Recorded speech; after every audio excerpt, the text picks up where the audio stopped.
예, 2교시 수업을 시작하겠습니다. 모두 자리에서 일어서 주시기 바랍니다.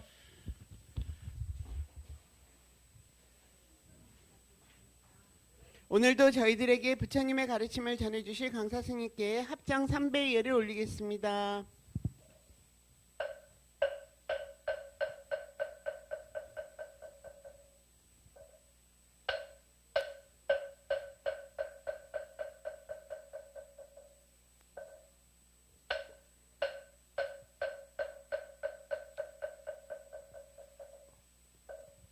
모두 자리에 앉아 주십시오. 잠시 입정이 있겠습니다.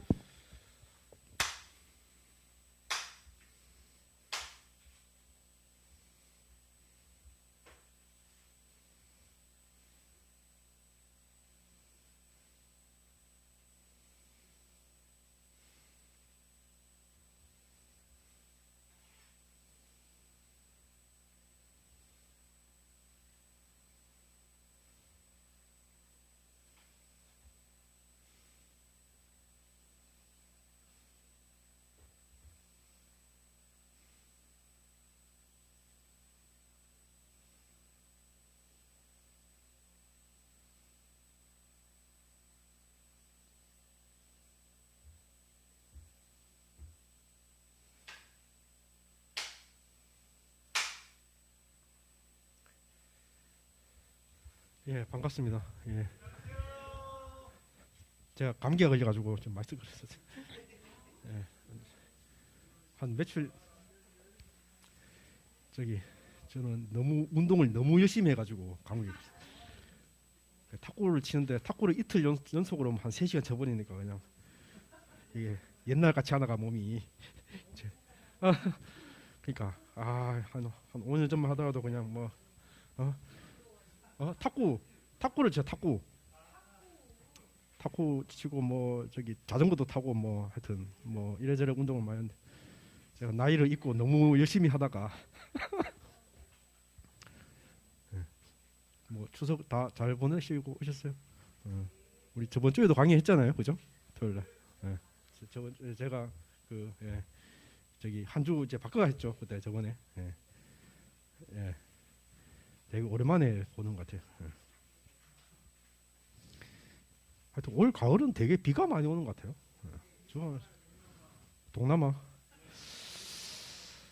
동남아가 여름에는 동남아가 비가 많이 오는데 가을에도 많이 오나? 네.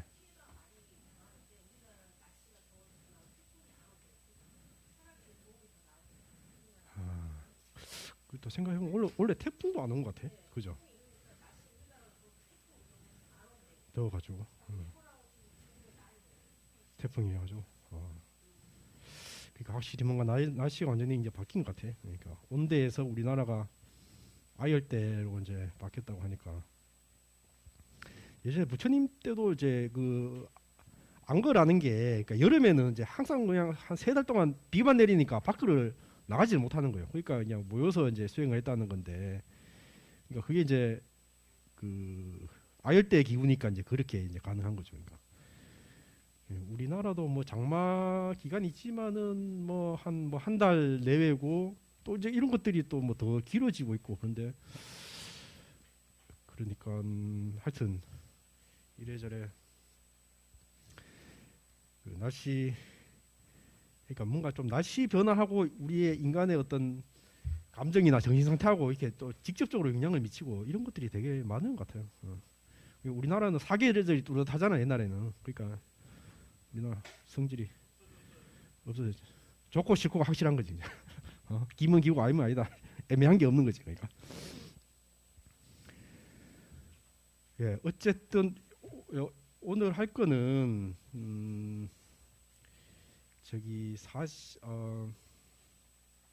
대반 열반경까지 했고요.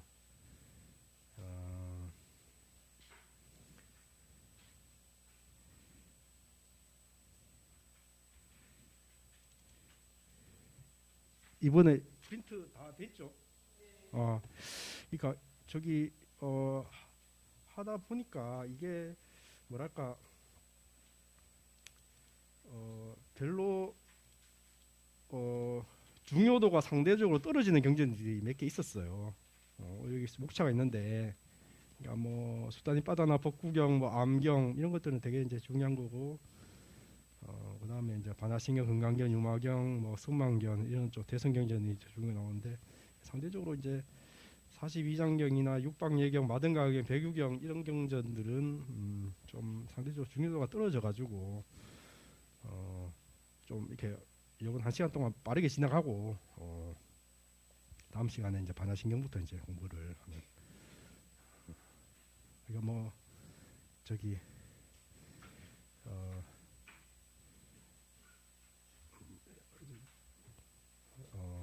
이거 뭐 안 할 수는 없고 여기 있는 거니까 한번 그냥 훑어보는 식으로 그냥 빠르게 지나가는 그런 정도로 하겠습니다.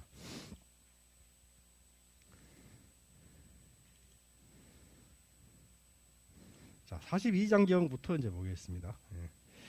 42장경도 옛날에는 이제 불조상교경으로 이제 부처님과 조사 스님들이 전한 3대 경전으로 이제 되게 중요시하게 생각을 했는데, 이게 맞으면은 이게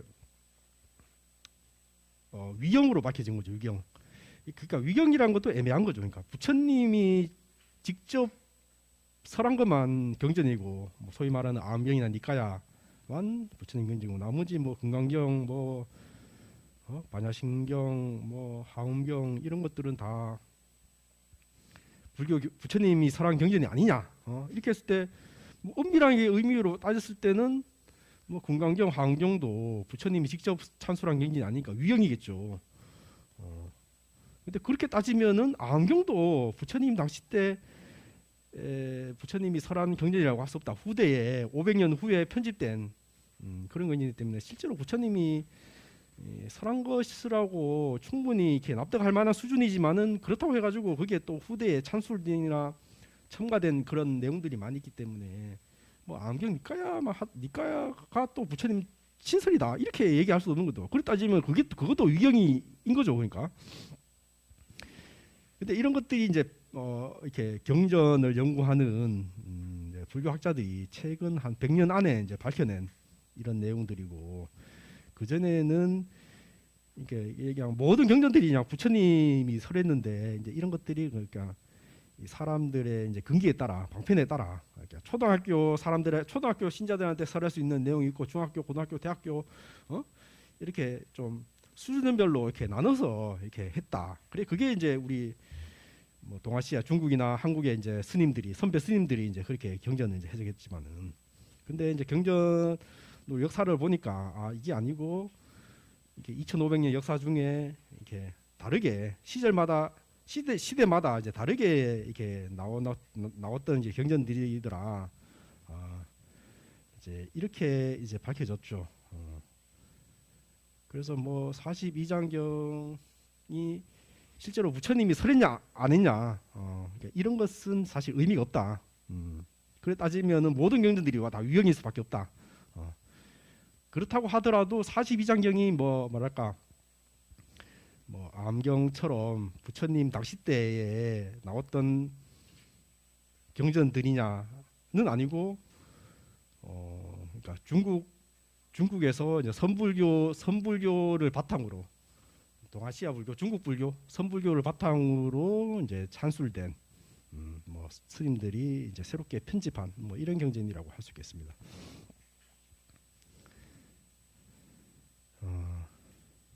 그래서 뭐 하여튼 이런 것들은 뭐 신도들 뭐 입장에서는 이렇게 관심 있는 주제는 아니지만은, 이제 이런 불교를 전문적으로 연구하시는 분들이나 이제 스님들이나 이런 것들은 되게 사실 민감하죠. 심지어 어떤 얘기를 하냐면은 뭐 이렇게 대승은 비불이다. 그러니까 뭐 반야신경, 금강경, 뭐 하음경 이런 대승 경전들은, 이런 것들은 사실 불설이 아니고 후대에 힌두교하고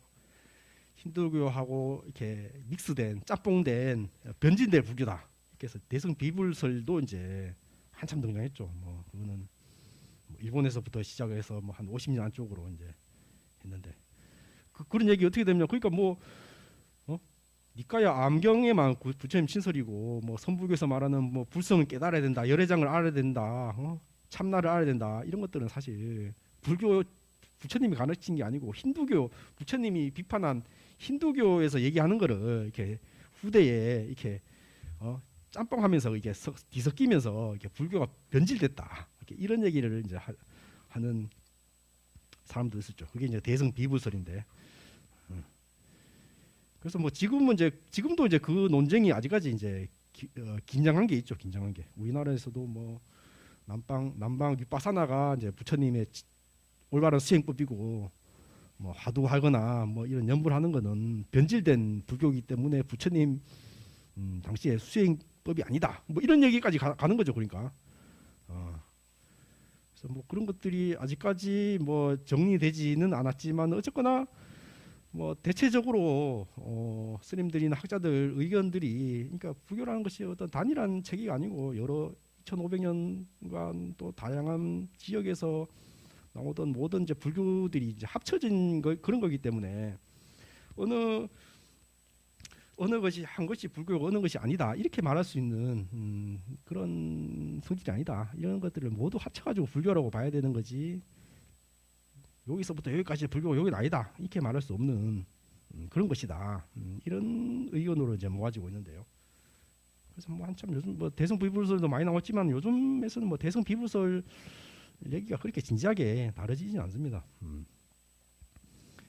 그래서 뭐 지금은 뭐 남방 불교 뭐 태국이나 미얀마 뭐 스리랑카 이쪽에 있는 불교도 뭐 어떤 상자부 불교로 한 축을 담당하고 있고 또 북방 불교죠. 중국, 인도, 중국, 한국, 일본, 대만 뭐 이런 동아시아 한문권을 하는 그런 불교들도 이제 또 다른 불교를 이제 형성하고 있고 뭐 다양한 흐름으로 봐야 되겠죠. 뭐 기독교만 하더라도 뭐 개신교가 있고 뭐 천주교가 있고 뭐 같은 뭐 다른 종교를 표현하지만은 또 뿌리는 하나잖아요. 뭐 그런 것처럼 어떤 종교의 역사에서도 뭐 그런 남방 불교와 북방 불교도 그냥 하나의 그냥 같은 뿌리에서 나와서 이제 뭐 이렇게 다르게 발전된 뭐 그런 불교라고 이제 지금은 이제 받아들이고 있습니다. 여기서 이제 42장경은 맞으면 이제 지금 앞에 암경, 수단이 빠따, 뭐 법구경, 뭐 대반열반경 이런 것은 소위 말하는 남방불교, 니까야 그런 경전들이었다면 여기 이제 42장경부터는 소위 말하는 북방불교, 북방불교에서 이제 나오는 이제 그런 얘기들이죠. 그래서 대충 한번 보겠습니다. 원호명제 시절에 가선마 등 축법난 등이 백마사에서 이제 번역한 이제 북방불교 최초의 한역경전이다. 40 나온 두 개의 짧은 경전들로 이제 모여서 가지고 이제 42장경이라고 하죠. 불조상경 중에 이제 하나고 삼법인, 중도, 호흡, 수행, 계율, 대인관계 등 불교의 다양한 가르침을 간략하고 직관적으로 전하고 있습니다. 뭐 대충 내용들을 보면은 이제 보통 말하는 그 윤리적인 문제들이나 이제 불교의 이제 계율들 이런 것들 그런 것들을 이제 내용을 이제 하고 있는데요. 뭐 말하자면 상대방의 비난을 대한 태도, 비난을 받아도 상대방에게 휘둘리지 않고 묵묵히 받아들이지 않을 때 그 비난은 결국 상대에게 돌아간다. 메아리가 소리를 따르듯 악한 말도 결국은 자기에게 돌아간다는 가르침. 이성계와 무학대사의 일화로 자신의 마음 상태에 따라 상대를 보게 된다는 점을 강조한다. 뭐 이런 내용들이 있고 뭐 보통 수의공덕, 다른 사람들의 공덕을 따라 기뻐한다. 그러니까 수의공덕이죠. 이게 뭐 보현행원의 이제 하나 나타나는 내성불교 정신으로 나타나 있고 또 호흡 사이의 무상함. 인간의 목숨은 드시고 내쉬고 달려 있다. 삶의 덧없음과 소중함을 깨워주고 또 수행의 진정성. 형식적으로만 수행하지 말고 마음에서 진정으로 우러나와야 한다. 마전작경, 갈아서 거울을 만든다. 이거 마조 스님 얘기죠. 뭐 그 마음을 마음을 닦아가서 한다고 하니까 이제 그 마조 스님 스승이 이제 돌을 갈아가지고 내가 거울을 만들겠다. 그게 이제 그걸 갈아서 거울을 만든다는 게 공황이겠죠. 수행은 앉아있든 서있든 형태가 아닌 내면의 마음 작용이 핵심을 강조한다. 이런 내용들이 이제 하고 있죠. 핵심 메시지는 삶은 한순간 한순간 무상함으로 매 순간 감사하고 깨어있어야 된다. 다른 일을 비난하기보다는 선행을 함께 기뻐하고 스스로 마음을 갖고 닦으며 진성 있게 살아가야 한다는 것이 42장경의 주요 가르침이다. 예.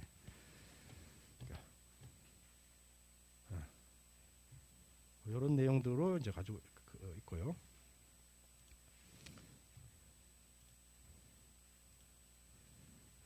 육방 예경입니다. 육방 예경. 요거는 또 순서가 뭐 이거는 또 이렇게 빨리 니까야 이제 장부 경전 이제 32정인데요. 요거는 다시 대전 경전이 아니고 이제 초기 불교 경전으로 이제 나왔습니다. 그러니까 이런 경전들도 뭐 불교의 어떤 핵심을 이렇게 얘기한다기보다도 어떤 조금 뭔가 어떤 윤리적인 면들, 뭐 어떻게 살아야 된다, 뭐 이런 내용들이나 뭐 이렇게 뭐 여기 뒤에 나오는 뭐 백유용처럼 이제 비유로 이제 이런 경전들이 가지고 조금 뭐 불교 핵심하고는 조금 이제 떨어진 얘기들이 많은데요. 그래서 이제 짧게 그냥 보고 이제 넘어가도록 하겠습니다.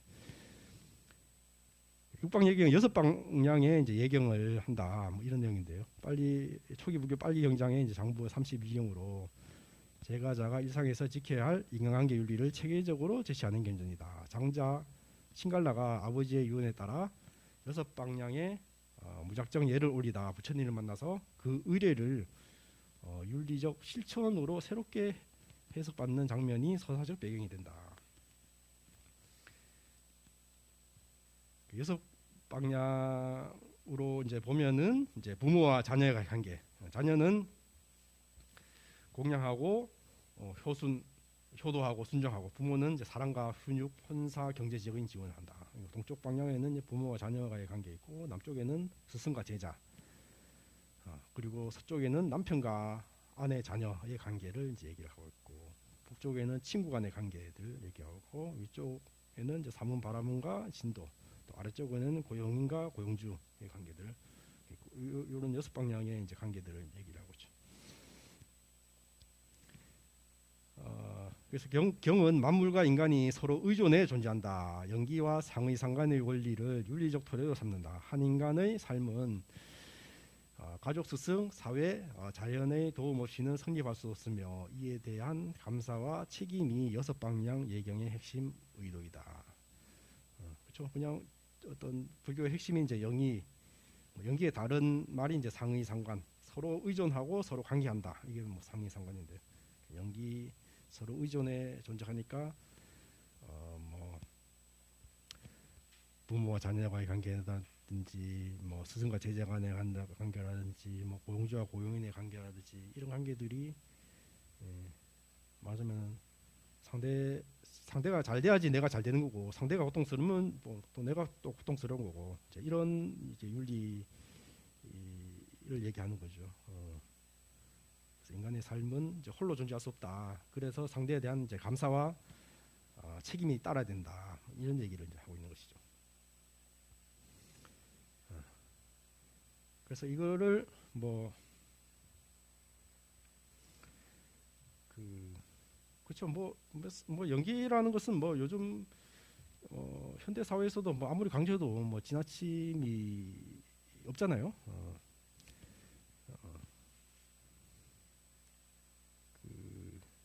그러니까 예전에는 뭐 이렇게 같이 어울리고 서로 뭐 이렇게 놀고 이런 것들이 되게 일반적이었는데, 말하자면은 뭐 스님들이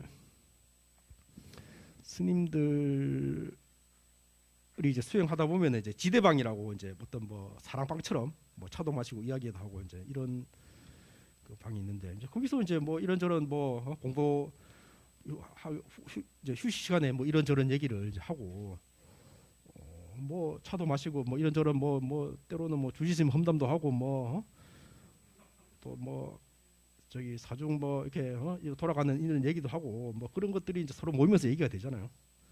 그런데 언제부턴가 맞으면은 뭐 저기 노트북이 나오고 스마트폰이 나오고 굳이 모여서 얘기할 필요 없는 거야. 굳이 뭐 무슨 모이면 뭐 카톡 얘기하다든지 뭐 아니면 뭐 이렇게 혼자 그냥 영화 보고 게임하고 그냥 혼자만의 시간이 더 즐거운 거야. 굳이 뭐 만나서 얘기할 필요 있냐. 이제 그러니까 굳이 이제 안 놀리게 되는 거지. 아니 그렇잖아. 옛날에도 우리 사회에서 대학생들도 데모가 심했잖아. 그러니까 모이면은 항상 일을 만들잖아. 모이면 인간이 모이면 일을 만들고 뭐 정부 욕하고 그리고 얘든 저기 집권자나 주지스님도 마찬가지예요. 모이면은 자기 욕할 것 같아가지고 되도록이면 이렇게 부서지게 사람이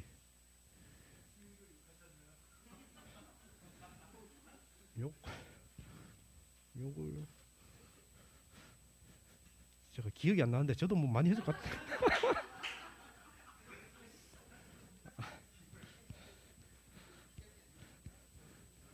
기억이 안 나는 거 보면 제가 많이 한 것 같아요.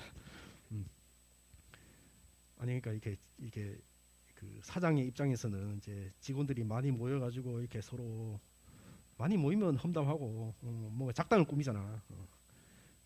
그런 게 항상 이제 이렇게 신경 쓰이는 거지. 우리 사회에서 데모가 없어졌잖아.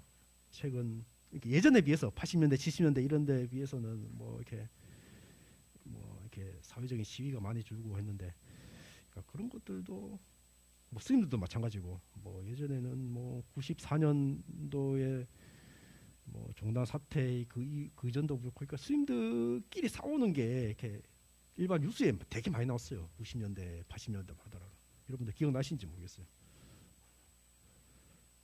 뭐 스님들 뭐 이렇게 밖에 깡패를 불러가지고 뭐 스님들 뭐 어떤 조계사 뭐 어떤 그런 거 하고 기억 안 납니까? 조계종에 아주 흑역사가 많은데 흑역사가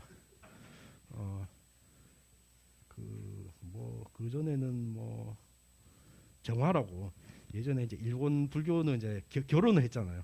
저기 스님들이 결혼을 했고 이제 강복이 되면서 일본이 물러나면서 그러니까 그 일본이 이제 우리 이제 35년 이제 하면서 우리 스님들 안에서도 이제 결혼한 스님들 또 비구 스님들 결혼 안 한 스님들 이렇게 나눠있죠. 절에서 같이 살았어요. 뭐 화계사도 그 큰절마다 그러니까 스님들도 결혼한 스님들 뭐 안 한 스님들 같이 살고 근데 이제 일본은 이제 일본이 이제 결혼하는 이제 불교니까 스님들도 우리나라도 이제 그렇게 이제 바꾸려고 이제 한참을 했는데 그렇게 이제 갑자기 이제 해방이 되면서 다시 이제 부처님 정신으로 가야 된다. 비구승 중심으로 이제 종단을 개혁해야 된다. 정화를 해야 된다. 깨끗하게 만들어야 된다. 뭐 이런 것들이 일어났죠. 그래서 또 뭐 이승만 정부에서 또 힘을 실어줬죠. 저기 대처성 부인 있는 스님들은 나가라. 이승만 대통령도 뭐 절에 가보니까 무슨 뭐 이렇게 처자식 먹여 살린다고 막 이렇게 절마다 그냥 기방처럼 술집처럼 돼 있고 뭐 애들 기저귀가 올라가 있고 그러니까 뭐 절집이 아닌 거야. 그러니까 봤을 때도 그러니까 이게 불교를 정화해야 된다. 이렇게 대처스는 물러나라. 뭐 이렇게 해서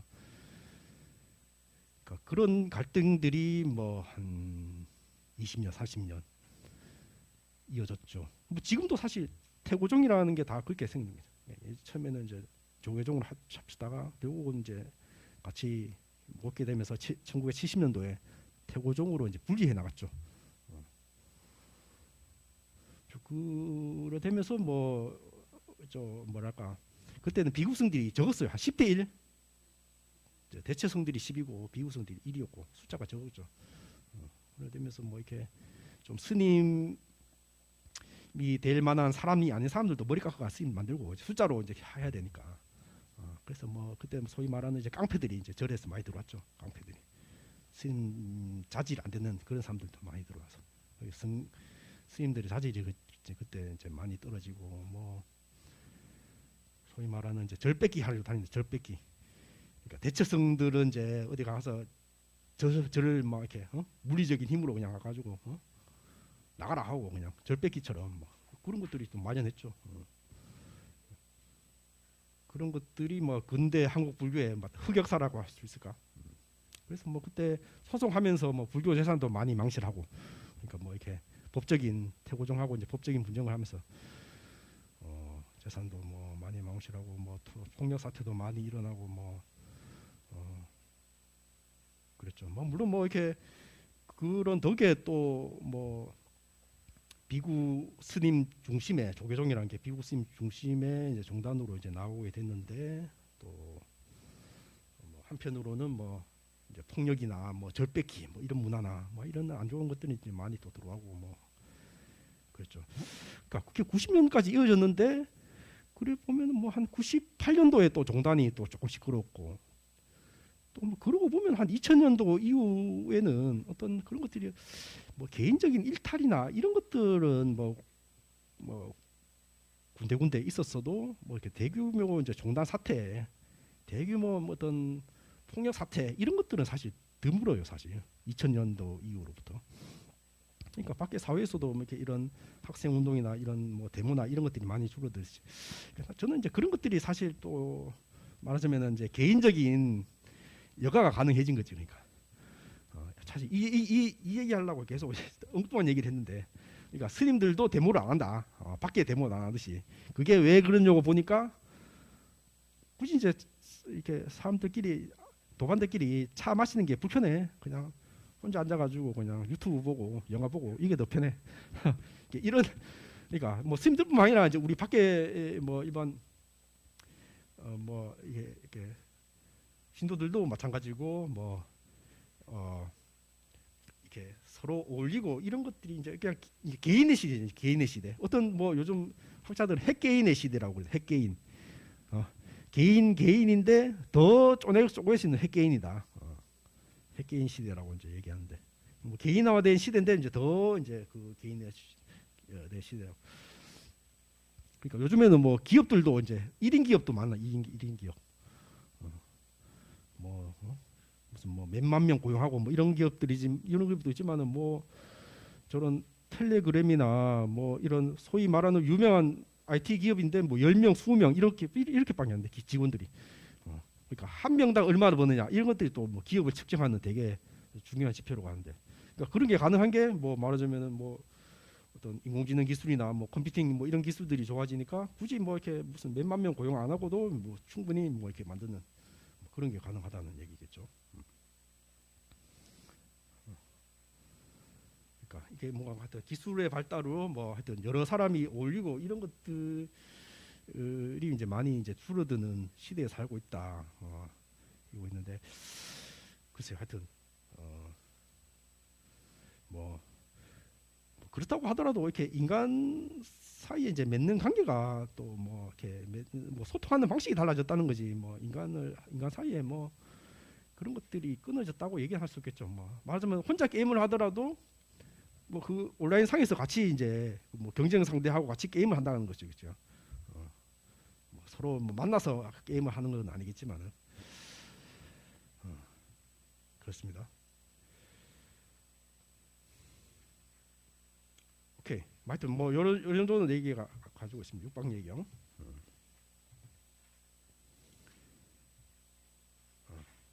마등가경도 보겠습니다.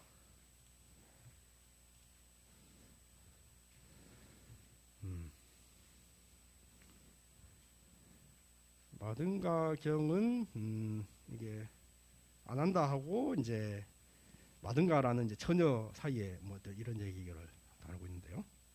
같이 보겠습니다. 오나라 충율념이 서기 2300년벽 한역했다. 초기 불교단에서 천민 여성 마등가와 부처님 제자 아난다가 얽힌 사건을 서사화하고 있다.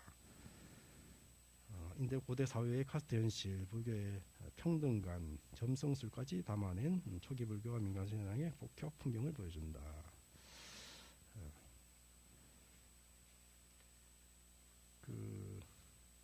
어쨌든 뭐 이런 경전들이 뭐 실제 마등가 여성이 있었다, 이런 사건이 있었다 이렇게 보시면 안 되고, 그러니까 그런 내용을 바탕으로 이렇게 재편집한 이런 내용으로 이제 보셔야 됩니다.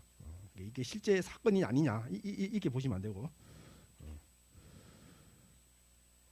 뭐 능엄경 같은 경우도 이제 그런 경우죠. 능엄경 같은 경우도 이제 그 저기 무슨 그 안 한다 하고 뭐 어떤 점성술에 빠져가지고 어떤 뭐 이렇게 뭐 마녀의 점성률에 빠져가지고 이제 그걸 부처님이 구해가지고 그때부터 이제 설법을 이제 하는 그런 내용들인데 능엄경 뭐 이런 이제 이런 경전들도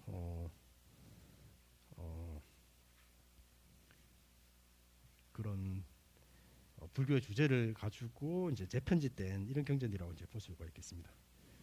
주요 내용들을 보면요, 이제 우물가에서 이제 마등가 여행을 마치죠. 천민처녀 마등가는 우물가에서 탁발을 마치고 돌아가던 아난다에게 물을 청하는 장면에서 아난다로부터 불교 교단에 있어서는 신분의 기천이 없다는 평등 메시지를 들으며 감동을 합니다.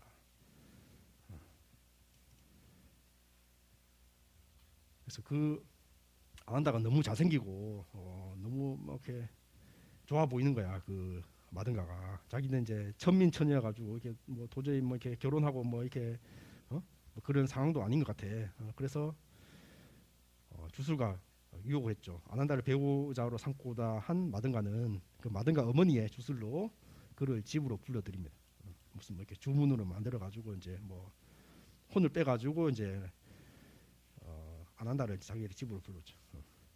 그래서 이제 부처님 신톤력으로 아난다를 공명에서 구하고 마등가에게 애욕의 본질과 신체의 무상함을 설해 추가를 결심하게 한다. 그걸 이제 부처님께서 보시고 신통력으로 이제 아난다를 이제 공경에서 빼고 이제 마등가조차도 법을 설해가지고 애욕의 이제 본질과 이제 그걸 통해 가지고 이제 추가를 이제 하게 만든다 이런 내용들이겠죠. 마등가는 비구니도 받아들여져 수행 끝에 깨달음을 이루고 부처님은 사람들에게 그녀의 전생 인연과 평등의 의미를 설명합니다. 그러니까 그때 인도 당시 때는 이제 카스트 제도, 신분 제도가 이제 엄격했으니까 그 카스트를 넘어선 이제 뭐 이런 사이에서 뭐 이렇게 결혼하고 이런 것들이 이제 엄격하게 금지되죠. 근데 부처님 당시 때는 뭐 누구나 추구할 수 있다. 뭐 그게 최하층 불가치 천민조차도 이제 깨달음을 얻을 수 있고 스님이 될 수 있다. 뭐 이런 것들이 얘기죠. 뭐 지금은 뭐 이렇게 뭐 그때 뭐 추구하는 게 뭐가 문제되냐 하지만 이제 그때 당시 때는 이제 그런 것들이 되게 혁신적이었다. 이런 얘기겠죠. 그렇지 않습니까? 뭐 지금 뭐 대한민국에 어디 태국에서 이민 온 사람이 대통령 출마했다. 그러면 우리가 그 사람 찍어주겠습니까? 아무리 그 사람이 능력 좋고 뭐 뛰어난 뭐 어떤 그런 걸 가지더라도 태국 사람이 어떻게 우리나라 대통령이 돼? 이럴 수 있잖아요. 마치 뭐 그런 것처럼 이제 어려웠다는 거죠. 그러니까 뭐 사실 뭐 누구나 대통령 될 수 있지만은 사실 뭐 그런 어떤 보이지 않는 그런 갭이 있는 거잖아요. 마찬가지로 그때 당시 때의 어떤 카스트가 엄격한 그런 이제 해서 뭐 누구나 추가를 하고 누구가 깨달을 수 없다 이런 것들도 사실 혁신적인 그런 가르침이죠. 그때 당시 때는 지금은 뭐 아무것도 아닐 수 있지만은 그때 당시 때는 혁신적인 그지 부처님 그런 혁신을 볼 수 있는 것이죠. 애욕을 경계한다. 수행자에게 가장 큰 장애로서 성적 욕망을 제시하고 이를 극복하는 과정이 곧 깨달음의 길임을 시사한다. 그러니까 마등가 여가 뭐 그 주술로 해가지고 이제 아난다를 유혹해가지고 이제 자기 남편을 삼으려 했다는 거죠. 남편을 삼으려고 그런 것들을 이제 극복하는 내용을 따르고 있죠. 연기 인연법 마등가와 아난다의 만남이 전생 인연에서 비롯되었다는 설명을 통해 모든 존재의 사건이 조건적으로 발생된다는 연기설을 설한다. 뭐 이런 내용을 담고 있습니다. 그래서 이런 것들도 저기 정훈 스님은 초기 불교 대승불교를 나누고 있는데 거기에 이제 파자소함 얘기가 나오는데 파자소함 그러니까 그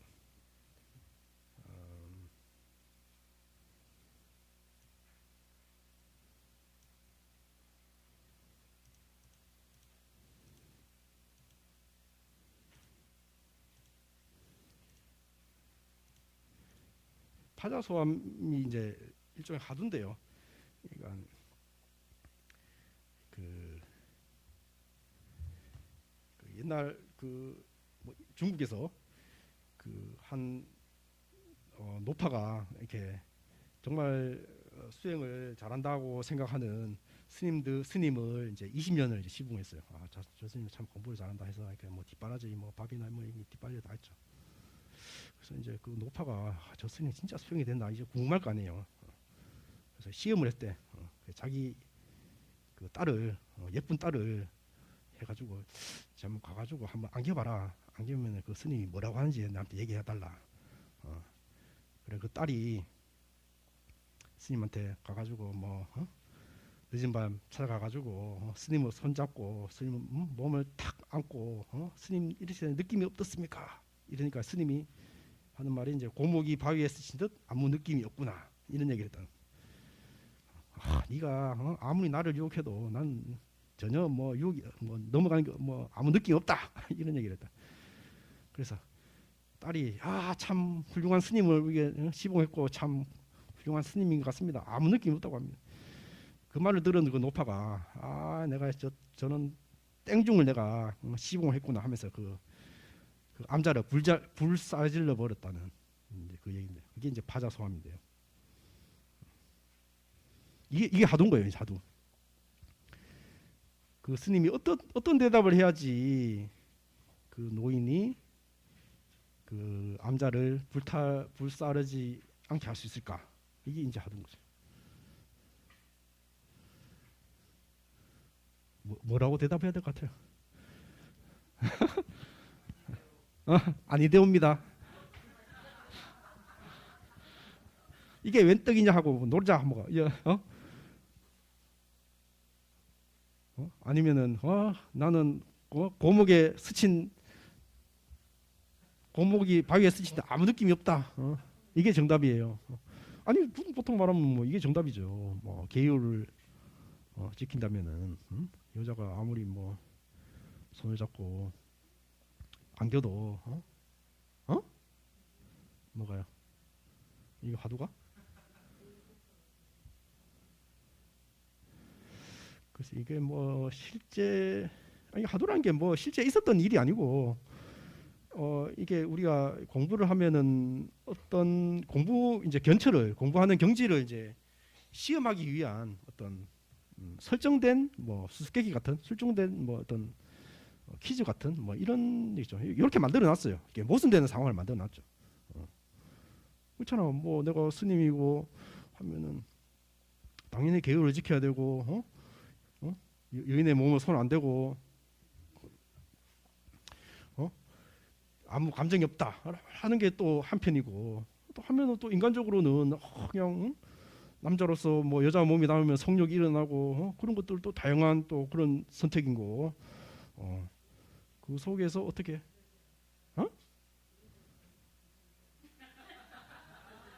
아니 그 20년 동안 의든 스님을 시봉했다는 거 아니겠어요?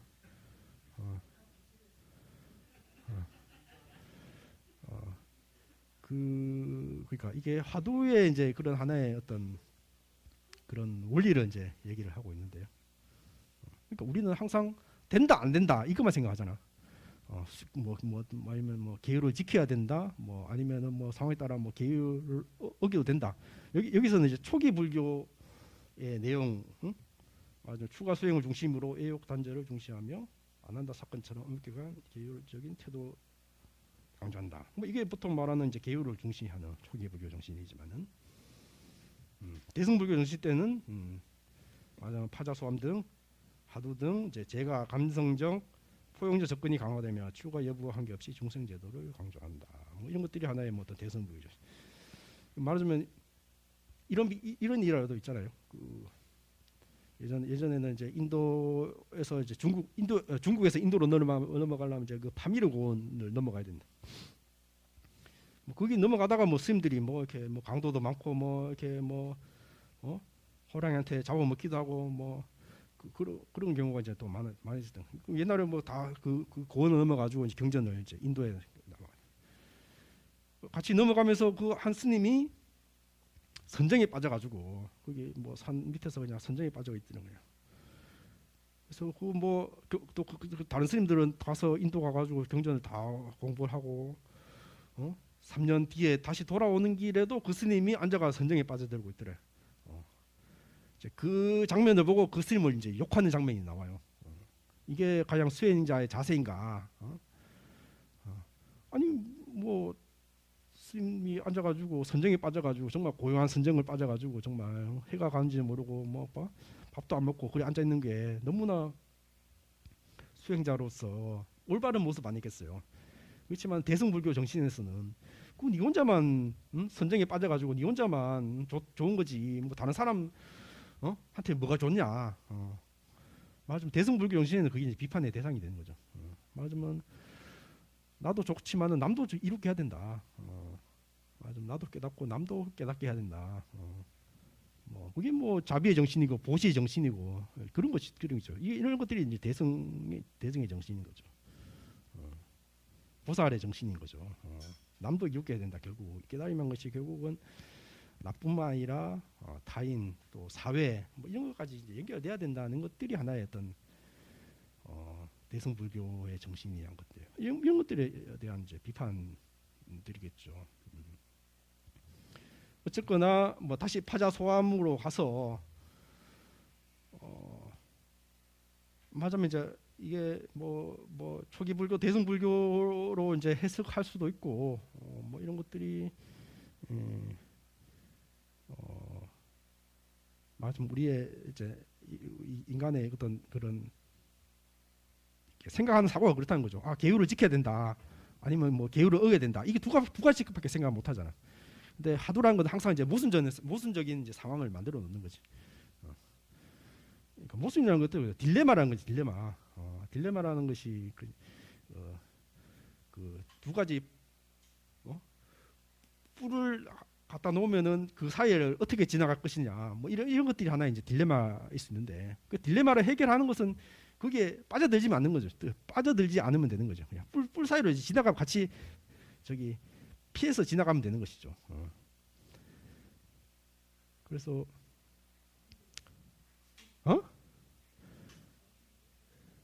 그러니까 이 문제 의식이 안 빠져들면 되는 거예요. 뭐 말하자면은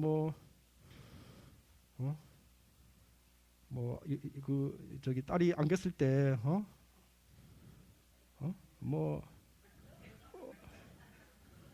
어머니가 기다린다.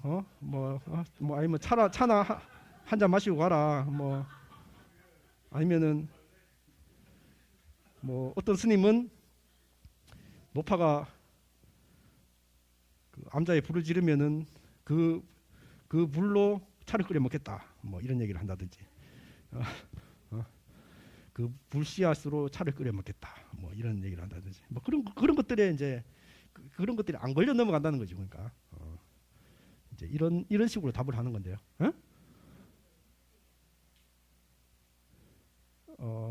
흔들리지 않는다. 그러니까 이게 뭐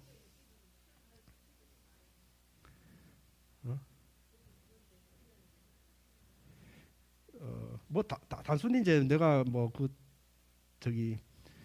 딸의 유혹에 넘어간다 안 넘어간다 이런 차원이 아니라 그러니까 우리가 이게 우리 생각의 구조라는 것이 된다 안 된다 기다 아니다 선과 악 이런 식으로 다 판단한다는 거죠. 그러니까 이게 선불교에서는 그 차나 한 잔 마시고 가라 뭐 이런 말이라는 것이 그냥 그런 된다 안 된다 이런 것을 벗어나가지고 그냥 현실에 집중하자 이런 얘기죠. 현실에 집중하자. 그래서 보통 차를 뭐라고 해서요?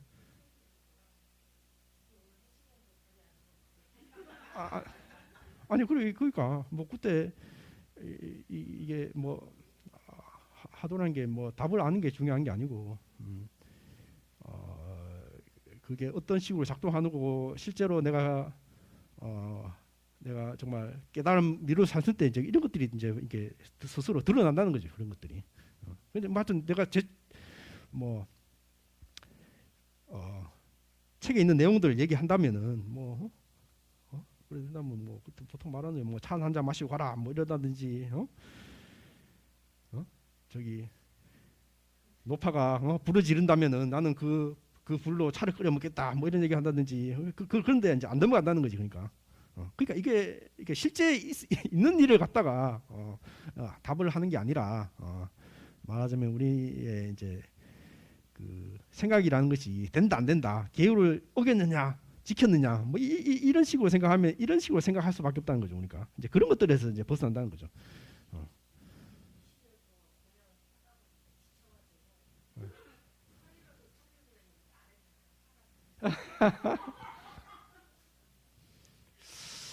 그거는 제가 생각을 못 해봤는데 그것도 참신한 답변이.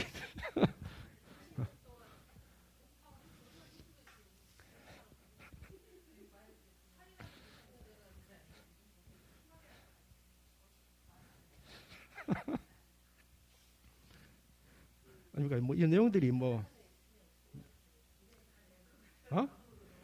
실제 뭐 있는 게 아니라 이제 하도의 이제 하나의 어떤 사례라고 이제 얘기를 할 수 있겠네요. 어쨌든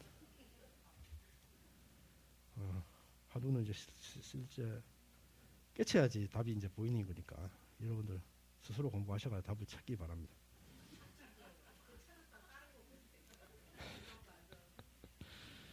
그래서 이제 마등가경에서는 이제 어떤 사회적 평등 뭐 이런 얘기를 하고 있고, 뭐 그 수행 생활윤리, 애호가 집착을 직시하고 전환하는 심리적 통찰, 불교적 성평등 담론을 원형을 제시한다. 그래서 불교의 평등, 연기사상, 애욕 처울의 원리를 수행 원리로 제시하는 초기 불교의 문헌이다. 이렇게 볼 수 있겠습니다. 다음에 이제 대구경으로 이제 넘어가겠습니다.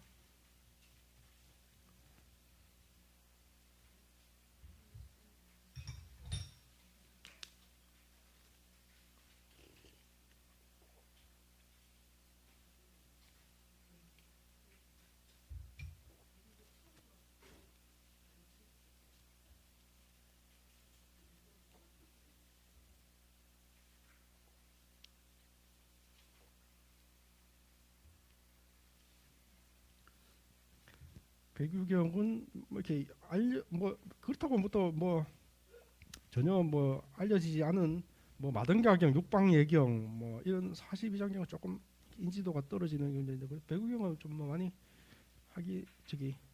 읽히는 내용이긴 한데 어쨌거나 뭐 한국 불교에서 이렇게 많이 하는 이제 금강경, 화엄경 뭐 이런 경전에 비해서는 좀 상대적으로 이제 잘 모르는 경전들인데요. 이거도 이제 불교의 이제 이속우화로 이제 불리는 이제 경전이 있습니다. 이게 짧은 우화를 이렇게 나열한 이런 경전인데요. 그러니까 이런 것들은 이제 불교의 어떤 그런 내용들을 이제 우화식으로 이렇게 나눠가지고 이제 뭐 지혜로운 그런 삶의 지침을 제공하는 뭐 그런 내용들로 이루어지는데요.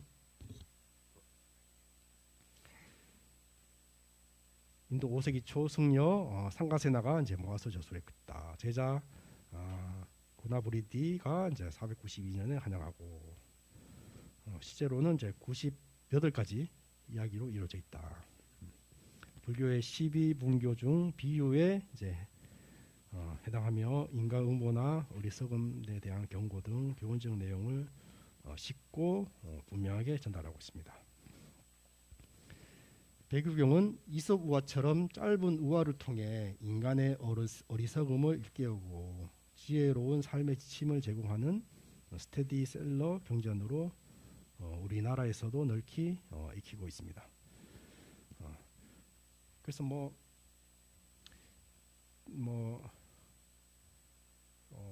읽어보면 이제 누구나 알 수 있게끔 이제 비유를 통해 가지고 이렇게 얘기를 하고 있는데요. 대충 뭐 이런 내용들입니다. 내 이름 늘지 오늘 시도하라. 어떤 어리석은 가장이 손님 접대를 위해 우유를 미리 짜놓으면 상할까봐 며칠 동안 젖소에서 우유를 짜지 않고 그대로 두었다가 손님이 오면 우유가 더 맛을 쓸 것이라고 착각한다. 정작 손님이 왔을 때 젖소에 젖이 말라 더 이상 우유를 얻지 못해 망신을 당한다. 뭐 이런 내용들이죠. 미리 짜놓으면 이제 우유가 상할까봐 짜놓지 않다가 실제로 이제 손님이 왔을 때는 이제 뭐 젖소에 절이 말아가지고 실제 우리를 짜지 못한다. 그래서 베풀고 선행할 기회가 있을 때 미루지 말라. 내가 나중에 형편이 나아지면 그때 선행하겠다 마음으로 하면은 결국 그 시점을 놓칠 수 있다. 행복과 선행을 미루지 말고 지금 이 순간에 실행해야 한다. 오늘의 행복을 자각하고 만끽하면 내일 또 다른 행복이 뒤따른다. 이런 내용들이 하나 있고요. 인생의 기초공사를 잘 다져야 꿈을 이룰 수 있다. 어떤 부자가 멋진 3층 누각을 짓겠다고 목수를 불러놓고 건물의 1층과 2층을 생략하고 3층만 지어달라고 요구한다. 목수가 기초와 1, 2층을 지어야 3층을 올릴 수 있다고 설명하지만은 부자는 막무가내다. 그렇죠? 뭐 이런 부분 뭐 많이 들잖아요. 기초가 뭐 없이 그냥 2, 3층만 짓지라.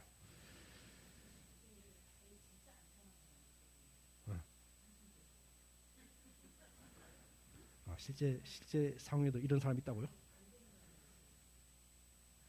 뭐 어떤 걸 요구한대? 정말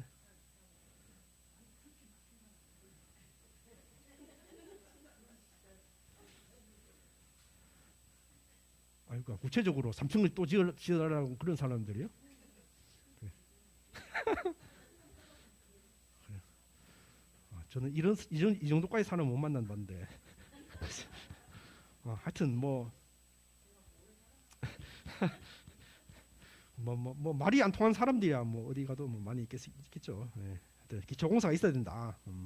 모든 일에는 기초 과정이 필수적이다. 이런 생략하고 결과만 바라서는 안 된다는 가르칩니다. 불교에서 높은 도를 얻으려면 기본적인 학습과 수행이 먼저 필요함을 비유적으로 보여주고 세상의 모든 일 역시 기초공사를 튼튼히 해야 원하는 결과를 얻을 수 있다. 이런 내용들. 정도를 지나치면 미치지 못한 것과 같다. 보통 뭐 이제 가유불급이라는 얘기를 많이 하잖아요. 손님이 집주인의 음식을 먹어보니 싱거워서 소금을 조금 더 넣어달라. 소금을 넣어야 음식이 매우 맛있어졌다. 이를 본 손님은 소금을 더 많이 넣으면 더 맛있지 않을까라는 잘못된 생각으로 그 뒤부터 늘 강한 소금을 섭취하여 병행한다. 이런 분도 만난 적 있어요?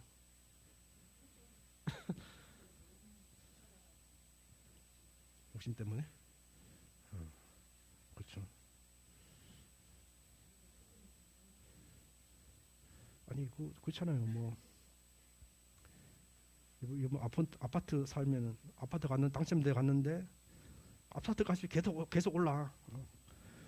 근데 더 오를 것 같잖아. 계속 오르면은 못 팔고 나와.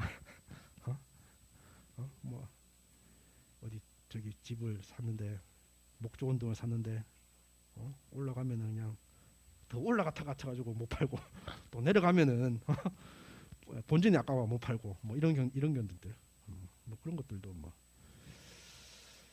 인간 심리가 좀 뭐 그렇게 작동하는 것 같아요. 그러니까 뭐 안 되면 본전 생각나고 내가 뭐 이렇게 하면은 내가 더 뭐 부자가 될 것 같다 뭐 이런 것에 대한 생각들 뭐 이런 것들을 이제 미련을 못 뿌리는 이런 것들 있죠.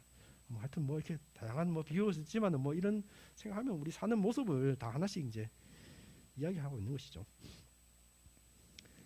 뭐 불교에서도 마찬가지입니다. 뭐 보통 뭐 수영 참선할 때 한 8시간 정도 해요. 8시 뭐 하여튼 보통 한 8시간 정도 참선을 하는데 공부는 안 되고 그래도 오래 앉아 있어야지 수행하는 것 같지 않냐. 뭐 그래가지고 잠을 안 자고 뭐 16시간, 17시간씩 해요.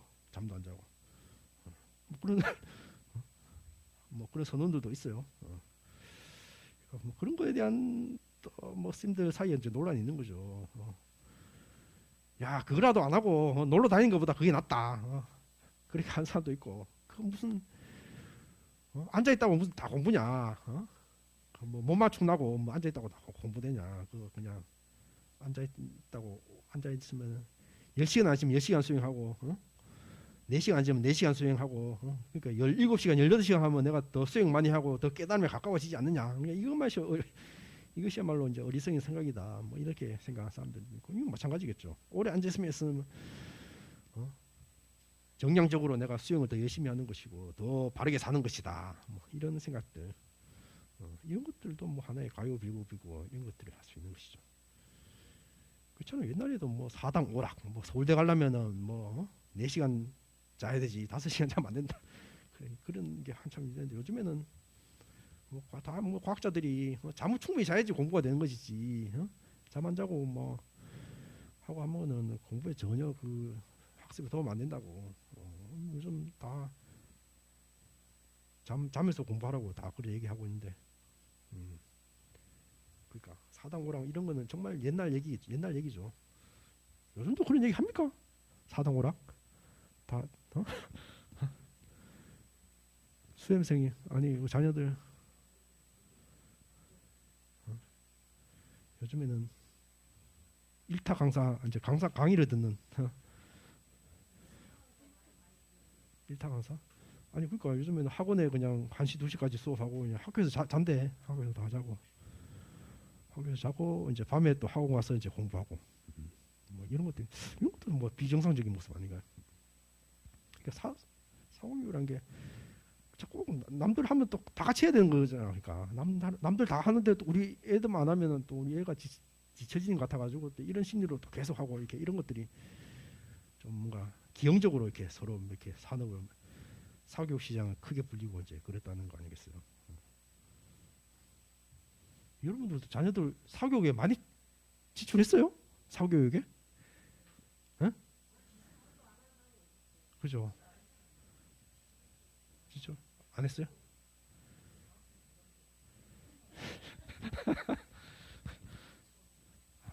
아니 좀 사교육에서 효과를 좀 봤어요? 별로 못 봤어요? 아니 그러니까 다들 공부는 다 유전이다 뭐 이런 얘기하는데 뭐 그게 일정 부분 맞는 얘기도 있겠지만은 그러니까 원래 잘하는 애들은 그냥 가만 놔둬도 잘하는 거야. 어? 저희 부모가 똑똑하고 뭐 환경을 잘 만들어 놓으면 이렇게 따라간다 뭐 이런 얘기들도 이제 많이 하고 그런데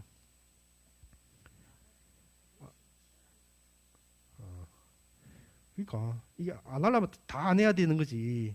그러니까 또 누구나 하고 누구나 안 하면 뒤처지는 것 같아가지고 그런 심리로 다들 하는 것 같잖아요. 어.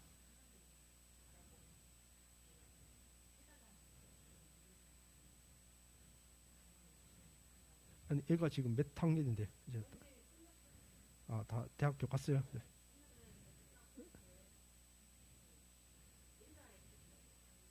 어, 그래요. 아니 이런 것들은 다 대물림되기 때문에 이제 뭐 또 자녀 세대들이 또 애를 낳으면은 또 뭐 또 사교육 시장에 또 나올 거고 또 저마다 뭐 다 뭐 수능 기도가 제일 큰 거 아니에요 수능 기도.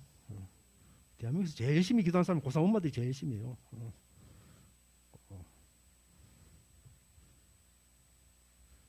그런 또 그런 뭐 간절한 마음이 있으니까 이제 하는 거지만은 어쨌거나 뭐 가요불급 그렇죠 가요불급 이런 얘기도 있다 또 뭐 자신이든 가정사든 사회든 4시부터 다져야 된다 귀신 둘이 이제 귀신 두 명이 하나의 강주리 그 강주리는 무엇이든 나오는 보물 강주리고 또 지팡이는 적을 무찌는 힘을 가진 지팡이고 집시는 날아다닐 수 있게 하는 신발이다.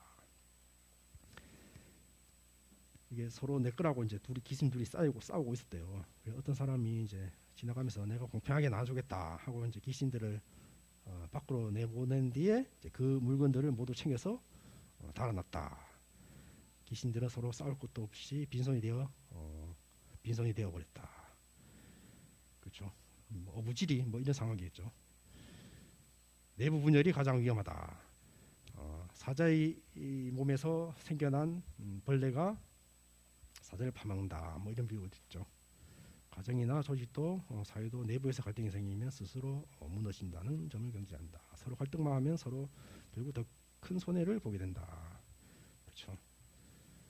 그렇죠. 뭐 다 내부의 적이 제일 무섭잖아요. 어디 가도 뭐 미국만 하더라도 뭐 미국으로 뭐 군사적으로 뭐 미국을 당할 나라가 없죠. 지금 근데 뭐 미국이 망한다면은 만약에 이렇게 내부에서 뭐 그런 갈등들 뭐 이런 것들이 생기면 그런 것들이 제일 크겠죠 사실. 뭐 미국 뭐 매점 하더라도 뭐 트럼프 무슨 총을 쏘고 뭐 얼마 전에도 커크인가요? 뭐 어떤 사람도 암살 당하고 뭐 또 국회의사당이 점령당하고 뭐 이렇게 보수 진보 뭐 이런 정치적인 갈등들이 뭐 우리나라뿐만 아니라 뭐 유럽이나 미국 이런 데도 갈등이 뭐 엄청나게 심한 것 같아요. 그렇죠.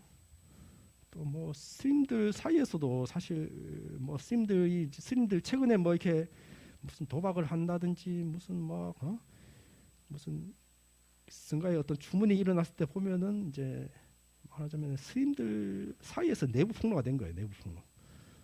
뭐 누가 그걸 알아가지고 찍은 게 아니라 그러니까 스님들 사이에 어떤 뭐 서로 주지하려고 이제 하다가 저 스님은 내가 저기 망쳐버리겠어 하면서 이제 그런 걸 이제 폭로를 한다든지 뭐 이런 것들이죠. 이런 것들이 이제 내부 이제 그런 것들이 안 되니까 이제 그런 것들이 폭로된 뭐 그런 경우들인데요. 그에 비하면 이제 가톨릭 같은 경우는 이제 그런 어떤 단속은 잘 되는 것 같아.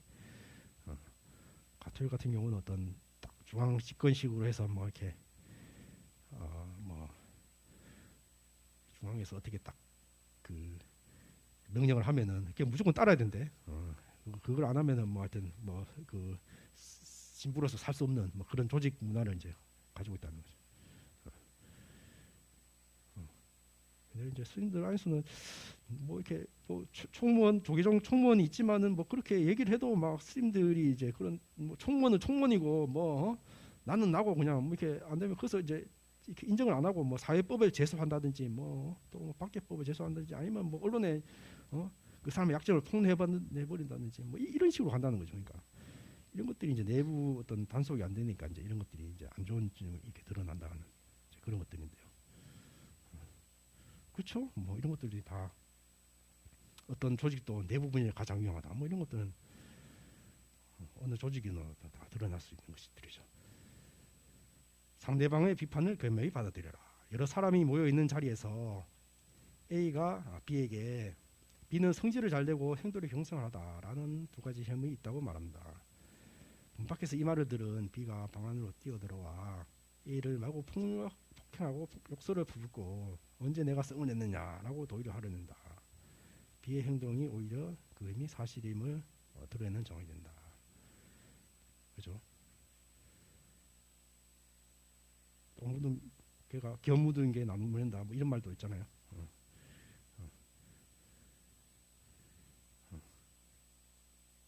그래서 제가 부학교 다닐 때 교수님도 그래요. 항상 그 교수님은 내가 이렇게 수행을 한다, 빠삭한 수행을 한다 해가지고 항상 이제 프라이드를 가지고 계셨어요. 그리고 뭐 어떤 종강 파티에서 해서 뭐 학생들하고 술을 이제 한 잔씩 뭐 이렇게 하고 좀 가음을 하셨나봐. 하면서 나가면서 비틀비틀거리면서 나는 윗바산을 하기 때문에 마음이 안 흔들려 하면서 이렇게 휘청휘청하고 걸어가더라. 나는 윗바산을 하기 때문에 그런데 안 올려 하면서 이렇게 뭐 그런 것도 맞잖아요. 난 성질 안 된다고 하면서 내가 그러면서 성질 내고 있는 뭐 그런 상황들이라든지.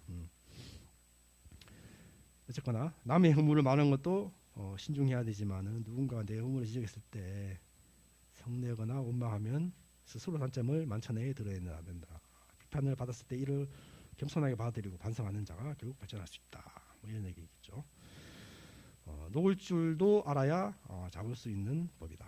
어떤 사람이 바다에서 은그릇을 떨어뜨리자 배 위에서 물 위에 표시만 해두고 시간을 보낸다. 한참 뒤 전혀 다른 지점에서 그 표시를 보고 물에 뛰어들어 은그릇을 찾지만은 찾지 못한다. 각주무금이죠. 그렇죠. 큰 바다에서 그냥 여기 떨어뜨려가지고 배 밑에 이렇게 표시했다 여기. 근데 배는 이제 떠나갔는데 여기 찾아봐야 뭐 있겠어요. 이 각주무금이잖아요. 세상은 끊임없이 변하는데 융통없이 과거에 붙잡혀 있다. 불교적 시각으로 모든 것은 무상함으로 과거 일이나 이미 떠나는 것에 집착하지 말라. 지나간 것을 놓아야 새로운 것을 잡을 수 있다. 뭐 이런 얘기겠죠. 거짓말은 인간관계를 가로막는 장벽과 같다. 겁이 많은 사람이 검은말을 타고 전쟁터에 갔다가 전투에서 죽은 척하며 숨어 있었다. 적군이 검은말을 빼앗아 간 뒤 그는 돌아와 내 말을 죽어서 꼬리만 챙겨왔다고 거짓말한다. 하지만 꼬리는 흰색이어서 거짓말로 들통나서 망신을 당한다. 그렇죠. 자기 가다가 검은 말을 타가 전쟁에서 그냥 죽은 척 해가지고 결국 살았어.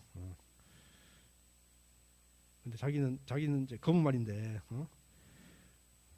다른 데서 이제 흰 말의 꼬리를 잡고 내가 내 말은 죽어가지고 내가 꼬리만 들고 왔다. 그런데 결국 네가 타면 검은 말이 않느냐, 흰 말이 되느냐, 뭐 이래서 이제 거짓말이 들통났다는 거지. 아니 이런 거 뭐 얼마 전에도 우리 많이 봤지 않습니까? 계엄을 한 뒤에 이건 계몽령이다. 이렇게 한 뭐 동의 안 하신 분도 계시겠지만 어쨌든 계몽령이다. 야당 혼내주기 위해서 그런 말했다. 뭐 이런 말들, 뭐 이런 것들도 뭐 참 우리 사는 상황에서 뭐 많이 볼 수 있는 뭐 그런 말들이겠죠. 불교 계율 중 하나가 거짓말을 하지 말라. 거짓말은 반드시 드러나게 되어 있다. 작은 거짓말도 결국 신뢰를 무너뜨린다는 교훈이다. 솔직함이 사람 사이에 가장 기본적인 신뢰를 쌓는 바탕이 된다. 이런 얘기겠죠. 그래서 하여튼 뭐 좀 상대적으로 비중이 적은 경전들은 그냥 슬쩍 그냥 지나가고 다음 주부터는 반야신경, 뭐 건강경 그런 것들은 조금 더 집중적으로 보도록 하겠습니다. 질문 있습니까?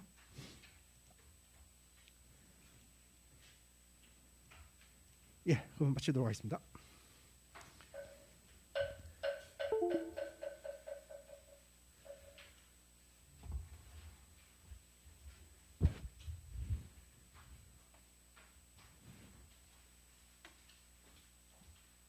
네, 오늘 강의해 주신 우리 스님께 다시 한번 큰 박수 부탁드리겠습니다. 감사합니다. 네, 공지사항 말씀드리겠습니다. 기도가 가을 산신 기도가 10월 29일부터 있습니다. 그리고 칠성 철야 기도가 10월 26일 날 일요일 날 밤 9시 30분에 삼성각에서 있습니다. 그리고 난치병 환우돕기 삼종교 연합바자회가 10월 18일 토요일 다음 주 토요일에 10시부터 한신대 운동장에서 있는데 저희는 그때 오후 3시부터 그 그릇 나르기 그러니까 테이블 닦기 하고 그릇 나르기를 도와주셔야 되는데요. 3시부터니까 저희는 늦어도 50분까지는 오셔야 되고 아마 총무님하고 재무님이 2시 반까지 가서 거기서 기다리고 계실 거예요. 오셔서 뭐 점심 간단한 거 드시고 시작하시면 좋을 것 같습니다. 여기 계신 분들 다 오시나요? 네, 조장님들께서 한 번만 확인해 주시고 인원을 저기 총무님한테 좀 말씀해 주세요. 예, 그리고 저기 오늘 청소는 1조에서 해주셨는데 백정목 거사님, 이경순 보살님, 임혜순 보살님, 박민미 보살님 네 분이 해주셨습니다. 감사합니다. 예, 다음 주는 2조가 청소입니다. 그리고 또 오늘 그 백정목 거사님이 가지고 오신 단감은 두 분 스님께 전하신 거죠? 네, 그렇게 전해드렸고요. 오늘 간식은 그냥 제가 장 보러 갔다가 그냥 사왔습니다. 예, 그거고 그 다음에 그 저기 사용배 거사님 장모님께서 추석 연휴 기간에 돌아가셔가지고 저희가 모르고 이렇게 인사도 못 드렸습니다. 아무튼 예, 그리고 이제 화계사에서 49제를 모셔서 오늘 초제를 하셨고 이제 매주 토요일마다 제사가 있으십니다. 그럼 49제 이제 하시는 건가요? 아무튼 그때가 언제냐 하면 11월 22일 토요일 오전 10시거든요. 그때 저희가 되도록 시간 맞춰서 그 49제 때 동참하면 좋을 것 같습니다. 그때 다시 한번 말씀드릴게요. 그리고 이제 체육대회가 10월 26일인데 응원 연습을 하나도 안 했거든요. 그 다음 주까지 조윤기 거사님 응원가하고 구호하고 율동 준비해 주세요. 간단하게 한번 연습을 해보면 좋을 것 같습니다. 여기 오신 분은 다 오시는 거죠? 예, 감사합니다. 다음 주에는 참가비를 걷도록 하겠습니다. 예. 다 빠진 거 없죠? 예, 다 됐습니다. 공지사항 이걸로 마치고 오늘은 사홍서원까지만 하고 마치도록 하겠습니다. 다란이 기도를 가셔야 되니까 모두 자리에서 일어나 불단을 향해 주십시오. 서원을 실천하겠다는 굳은 마음으로 모든 불보살님들의 청원인 사홍서원을 봉송하겠습니다. 법요지 65쪽입니다.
예, 다들 수고하셨습니다.